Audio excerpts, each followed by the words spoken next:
But we're really happy to have you all here tonight because this is our weekly training where we do a deep dive in one particular aspect of voiceover. And, you know, so many of you guys are telling us that you want to do audiobooks. And not only that, so many of you are doing well in audiobooks. I'm thinking of John Bayerano, who I just talked to last night in on one of our Speak to Perform member calls. He's like, I think he's up to his fourth audiobook. He just booked a whole series of sci-fi romance. It sounds really good. Really, really fun. And his books are out and he's having a ball. And, he's doing this on the side while he works he's like a data architect, something like Mhm. that in tech. He lives up in Silicon Valley area in the Bay Area, and he's got a very busy full-time job. And he's doing audiobooks on the side, having the time of his life, working with this. And he's, prepping for retirement, as a lot of our students are. They start this they just to get a proof of concept, get used to it, start making a little cash with the idea that when they do retire, they're going to do this full time, on the sides. They could stay active, maybe make a little pocket change on the side, and above all, have a lot of fun being creative and sharing their talents with others in a way that is impactful.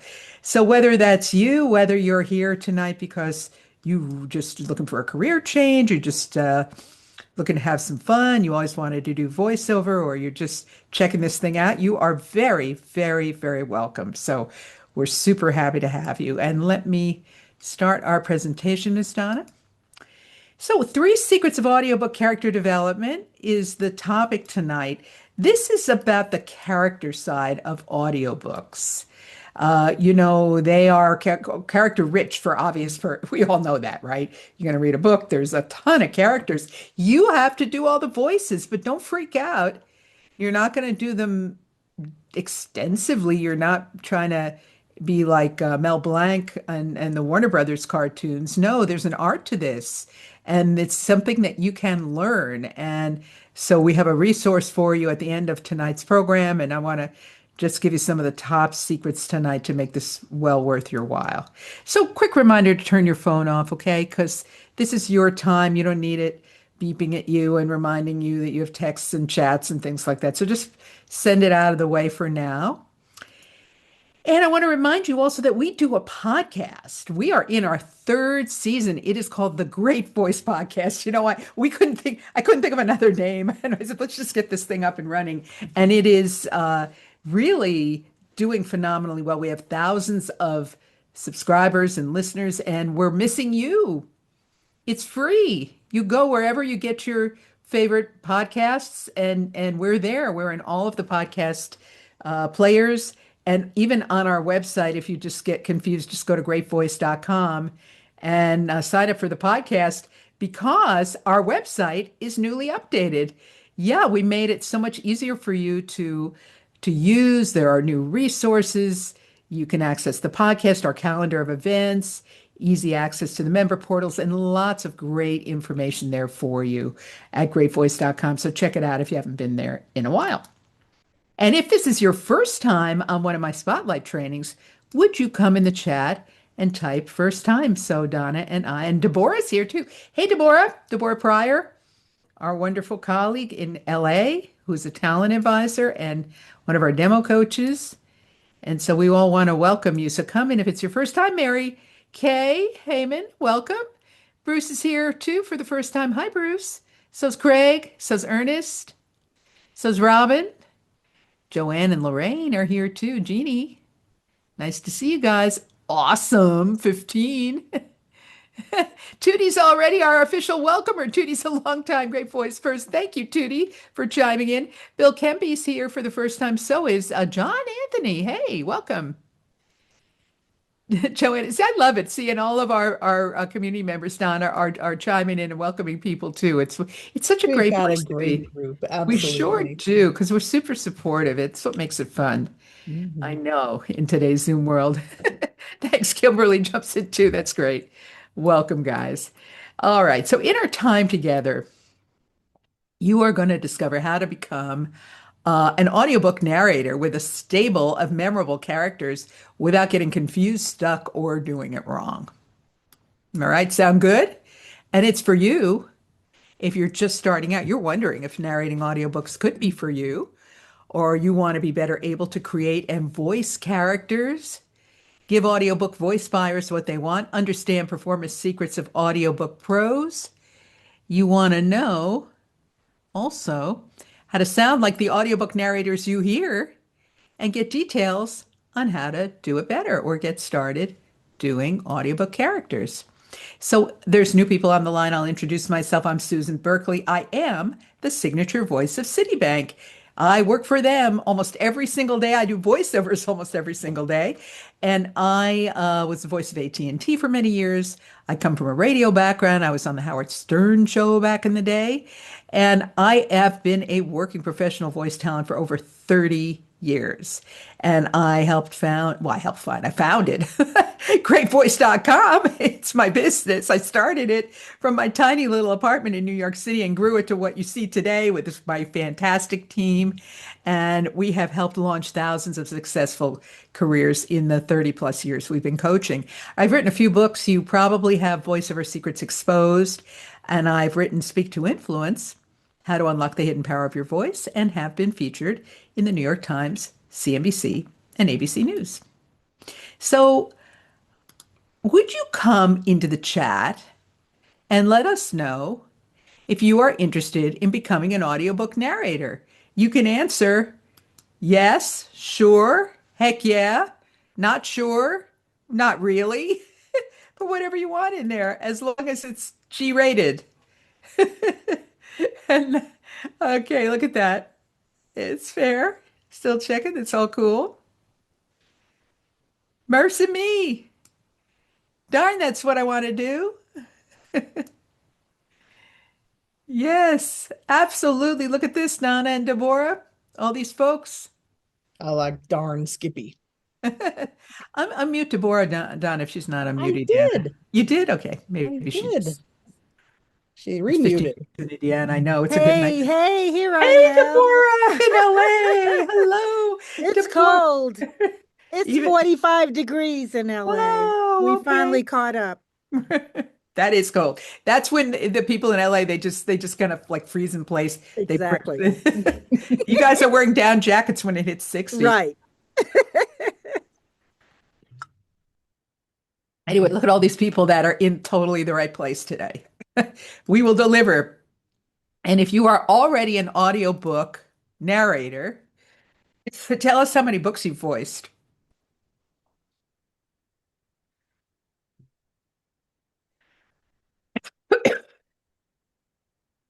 Oh, Peggy did one. Hi, Peggy Atwood.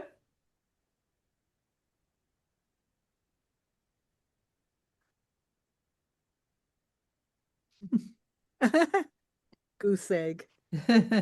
Look, Sinead, congratulations. Sinead is our longtime community member in Ireland. Nice to see you here, Sinead. It's the middle of Oh. the night. Maybe you're working on your first audiobook in a series of five. Congratulations. Woohoo. That's awesome. David Wandelt, 35 audiobooks. Whoa. I know David well. He came to my boot camp years ago, and look at him now. He's a busy audiobook narrator. That's awesome, Mhm. David. Congratulations. Yeah, look at this. I know, TD. Well, I don't know if John's here, but he's doing great. He's really a bit more than I should have, Mark. Yeah. All right, good. So we have some people that have started, but most of you guys are new, and that's cool. So look, this is the deal. Of all the niches in voiceover, if you have it in you to do audiobooks, it's smart because they've over $8 billion of audiobooks sell every year, 3 billion, 3 to 4 billion in the United States. And it is a niche that is growing by over 15% a year. More than 80,000 titles are produced a year. Somebody's got to read those. Even if you do one, it's good. It is the perfect work from home money hobby, and it is a fantastic passion pastime. You just get into some incredible worlds. And of course, what's new is that publishers are actively seeking talent that reflect the experience of a book's authors and characters. And the New York Times wrote about these wonderful narrators a few years back: Janina Edwards, January Lavoie, Carrie Height. If you guys are looking for people to listen to, these are all terrific talents. And the whole AI thing. So here's the deal, you guys. Yeah, some of voiceovers are done by AI, but the feedback is horrendous, right? And it is not coming for our microphones. I'll give you just a quick example. So, one of our instructors, Adam Werner, he's a full-time audiobook narrator. I forget, he does like 70 books a year. He supports a family of five on his audiobook revenue. He's making, almost like about 100. He's very open about how well he does. He makes like about $160,000 a year as a full-time audiobook narrator. That he said that, so I'm sharing it openly. And he does this full time. He's constantly doing a book and he doesn't even audition anymore. The major publishers call him. So he's like a big guy in the field. And so one of the books he read for, he had a rights holder that hired him to read a series of books. And he read the first book in the series. And the rights holder decided to do the rest with AI. Okay, well, Adam had all these other projects waiting for him. So he's like, okay. Well, the reader feedback on the AI narrative book was so bad that the rights holder immediately hired Adam to complete the remaining books in the series. I mean, you can tell there's no soul there. These are stories, you guys, and listeners crave the human touch. So it really is not an issue. You don't have to worry about it. So how do narrators get paid anyway? There's actually three ways. You can get paid as a royalty share, which means you only get paid if the book sells. And when it sells, you get about $2 a book. So if you get a big book that really takes off, that can add up. But on the other hand, you have to be careful which books you narrate as royalty share because some might not sell very many at all. The other way is per finished hour. And the average per finished hour rate, I would say, is between $250 and $350 per finished hour. And it can take up to 5, 6, 7, 8 hours to record and produce 1 hour of audio. So maybe 1 to 2 hours to read an hour, but then the rest is editing time and proofing time and all of that. Now, $1,000 an hour for small books, $50 or for less known authors. So it's a big range. And the royalty shares, as I was saying, depend on the sale of the book. It can be $0 or $2 per audiobook, which is Amazon's ACX rate. And as I was saying, in Adam's case, an experienced full-time narrator can make six figures a year. That's all they're doing is reading books one after another. Now, look at all the different types of audiobooks you can narrate. Look at this. Oh, goodness, I'm sorry. I have an overactive mouse here. Go through this and come in the chat and tell us which types of audiobooks appeal to you.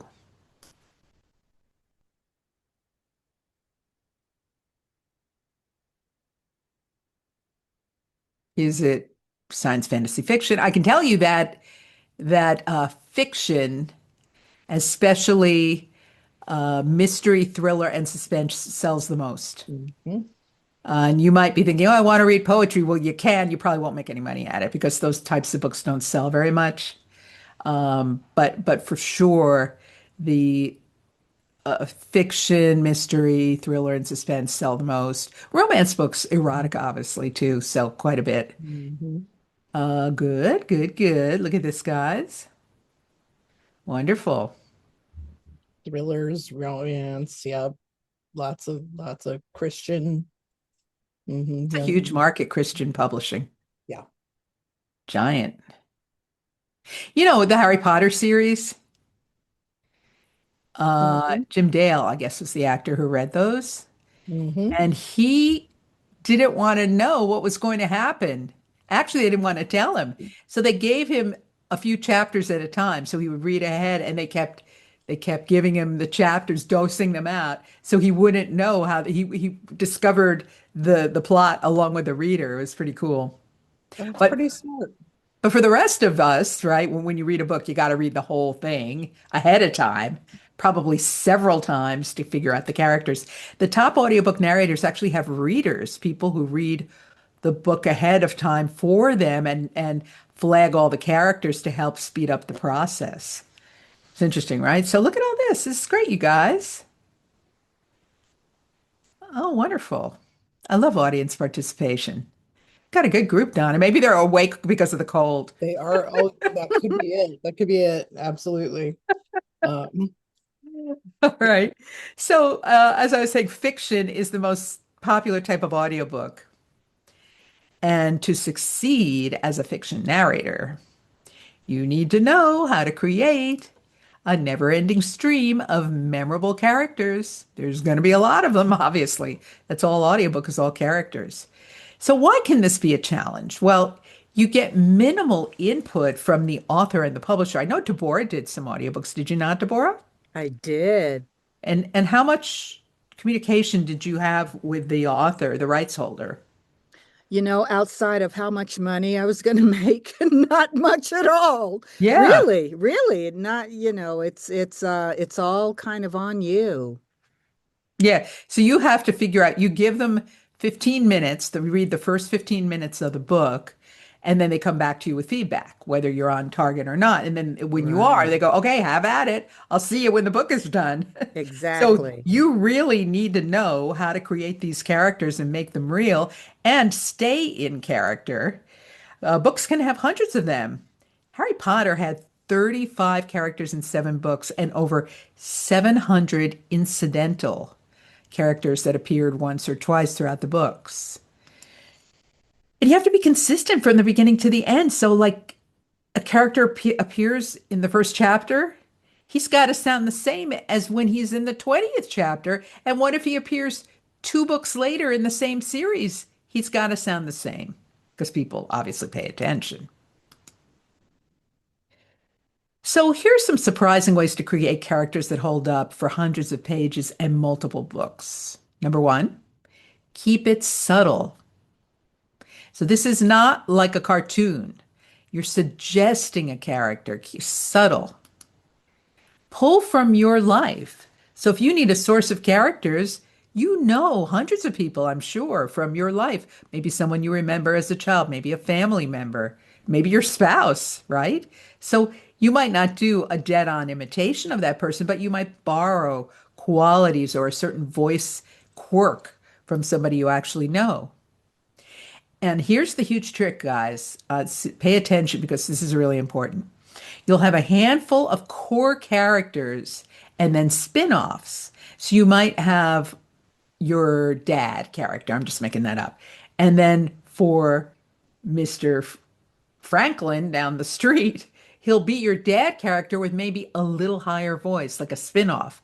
Or maybe the same dad is the neighbor with a little faster voice and a little higher, like that. So your core characters are the foundation. Does that make sense as I'm saying that? So you're not actually creating 700 characters. You're creating maybe 5 of them, and then the others have qualities of those 5 and spinning it off. Good, good. Excellent. Okay. And bad impressions. This one is so much fun. Uh, Try to do an impression, for example, of The Godfather, and you're a woman. It's going to come out really bad, but you might just create a fascinating character. That's the really fun part. So, how to lock in character voices you can sustain for an entire book? That's a big question that I had. And in a minute, I'm going to tell you how you can work with Paul Costanzo, who's a phenomenal narrator and coach. But he gave me this tip. You know, again, the secret is to be really subtle. You don't want to go too crazy, and you want to keep it just slightly different than your normal speaking voice. Because when you're doing the narrator in a book, it should be so close to your speaking voice. Because if you're, say, you give your narrator, and the narrator's on almost every page of a 500-page book, say you give them a Slavic accent, it's impossible. You won't be able to sustain that for the Mhm. entire length of the book. So you want to keep the narrator as close as possible to your speaking voice. And this can be a challenge because books can often take months to complete. It's easy to forget what you did pages ago. Hmm. If you're not careful, certain characters can strain your voice. And you don't ever want to do anything too wacky or stressful. We have the advantage these days of having, we can record any voice, right? So we have an audio record and you can notate. And like I said, as close as possible to your speaking voice with subtle shifts. I love that part, Susan. The we can record, like say for example, you have 10 characters. I think I did learn this from Paul. And Yeah, he was saying record those 10 voices and to keep a record, you know, sure. Of of course. how they sound. So if they come up again, chapters down the road, you still can go back to that recording. Yep. And attitude, of course, says David. Pull from your life, characters you grew up with, people you knew, imitate your coworkers. Wouldn't that be funny? Mm. Bad impressions of famous people, like I was saying, just don't imitate me, Donna and Deborah.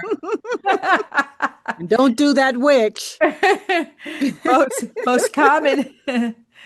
I was saying that. Yeah. The biggest mistake narrators make when doing voices of the opposite sex, men doing a falsetto when they do a female, women doing men, put on like a gruff voice like this. No, you don't want to do that. Mm-mm. So you want to work with the attitude of the character, the texture of the voice, the pacing of the character, and subtle pitch variation.